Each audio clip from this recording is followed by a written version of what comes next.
Bismillahirrahmanirrahim. Assalamualaikum warahmatullahi wabarakatuh. Perkenalkan, nama saya Indah Sartika dengan NIM 201210024, jurusan Pendidikan Agama Islam, semester 5 kelas A. Tujuan pembuatan video saya kali ini adalah untuk mempresentasikan komponen-komponen kurikulum mata kuliah pengembangan kurikulum PAI berbasis literasi.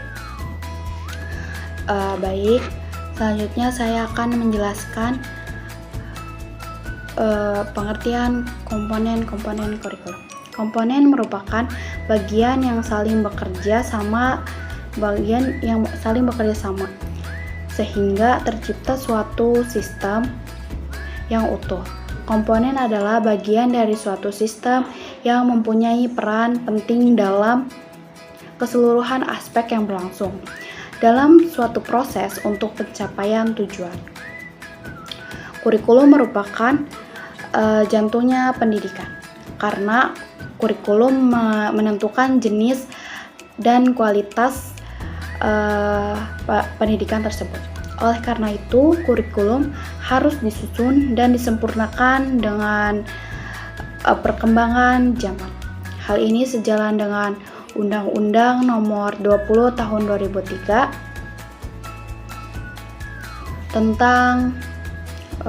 tentang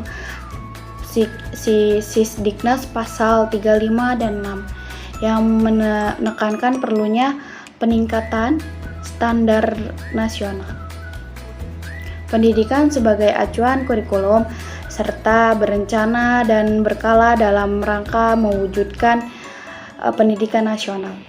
Atas dasar itu pula, di Indonesia sudah beberapa kali mengalami perbaikan kurikulum.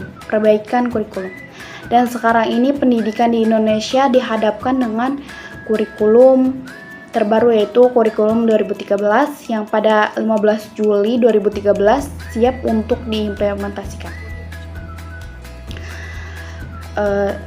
Suatu kurikulum harus memiliki kesesuaian atau relevansi. Kesesuaian itu meliputi dua hal.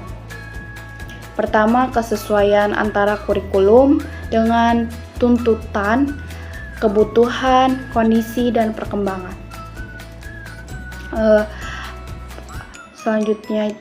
Kedua itu kesesuaian antara komponen-komponen kurikulum, yaitu antara tujuan, proses, isi, dan evaluasi.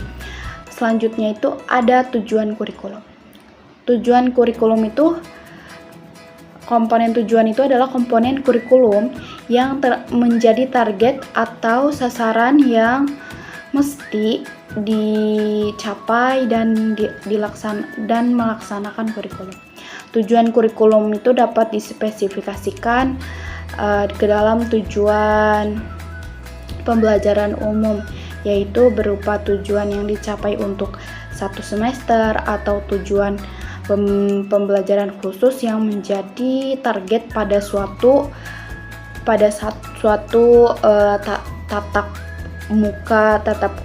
setiap kali kita tatap muka dalam proses pembelajaran.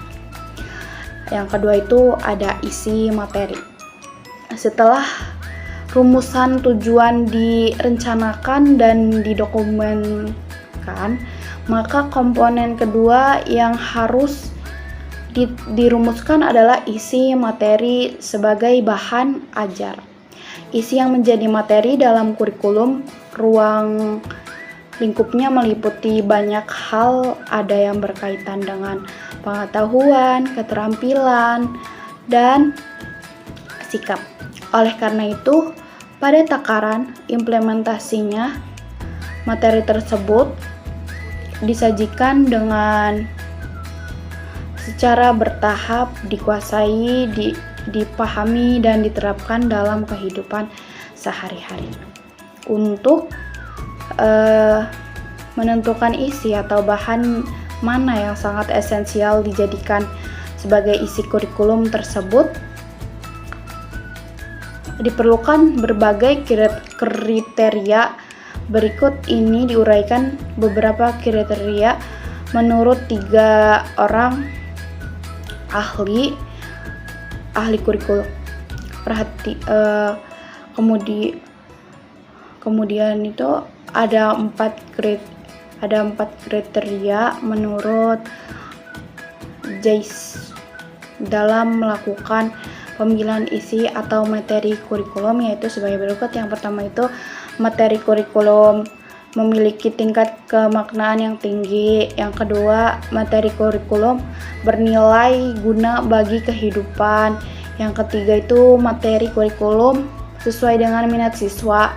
Yang keempat itu materi kurikulum harus sesuai dengan perkembangan zaman, perkembangan individual. Yang ketiga, yang selanjutnya itu ada proses atau strategi pembelajaran. Strategi pembelajaran mempunyai kedudukan yang strategis dalam kajian studi kurikulum. Menetapkan strategi merupakan langkah ketiga setelah menetapkan tujuan, isi materi. Bahan ajar strategi yang tepat akan mempermudah untuk mengantarkan pencapaian tujuan. Strategi itu merupakan salah satu cara dalam menyampaikan materi supaya para peserta didik lebih cepat memahami terhadap materi yang disampaikan. Selain itu juga, suasana kelas yang kondusif, hidup, gembira, dan menyenangkan dalam dunia pendidikan banyak mengundang banyak juga istilah yang digunakan dalam menentukan cara penyampaian materi, seperti istilah metode, teknik, pendekatan, model, dan strategi pembelajaran. Sujana berpendapat bahwa strategi pembelajaran merupakan tindakan nyata dari guru dalam melaksanakan pembelajaran melalui cara tertentu untuk mencapai tujuan pembelajaran yang telah dirumuskan. Strategi itu sangat erat hubungannya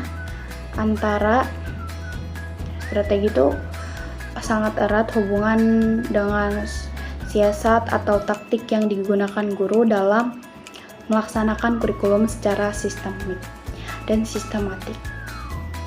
Sistemik di sini tuh mengandung arti adanya saling keterkaitan di antara komponen kurikulum sehingga terorganisasikan secara terpadu dalam mencapai tujuan.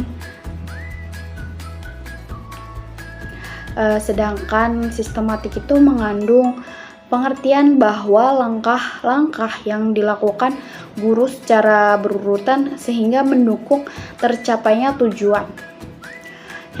Yang selanjutnya itu ada evaluasi yang terakhir. Evaluasi itu merupakan komponen keempat dari pengembangan kurikulum dan pembelajaran.